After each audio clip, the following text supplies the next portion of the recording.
ஒருவேளை நீங்க நினைக்கலாம், நான் இப்படியே இருந்துருவேனோ, என் வேலையில நான் இப்படியே இருந்துருவேனோ, என் வருமானத்துல நான் இப்படியே இருந்துருவேனோ, என் காலம் முழுசு நான் இப்படியே இருந்துருவேனோ, என் புள்ள இப்படியே இருந்துருவோமோ அப்படின்னு உங்களுடைய மனசுல ஆயிரக்கணக்கான எண்ணங்கள் ஓடிக்கொண்டிருக்கலாம். கர்த்தர் தான் சொல்றாரு, இல்ல, ஒரு நாள் அழுகிற உங்களுக்கு ஒரு நாள் வரும், நீங்க சிரிப்பீங்க.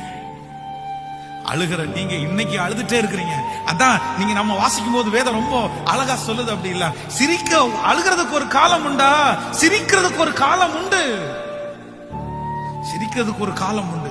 இன்றைக்கு ஒருவேளை வெறுங்கையா இருக்கிற காலமா இருக்கலாம், ஆனா நான் நம்புறேன் ஒரு நாள் வரும், இன்னைக்கு வெறுங்கையா இருக்கிற உன்னுடைய கரம் அப்படியே நிரம்பி வழிகிற ஒரு பாத்திரமா ஆண்டவர் மாற்றுவதற்கு ஒரு காலம் வரும்.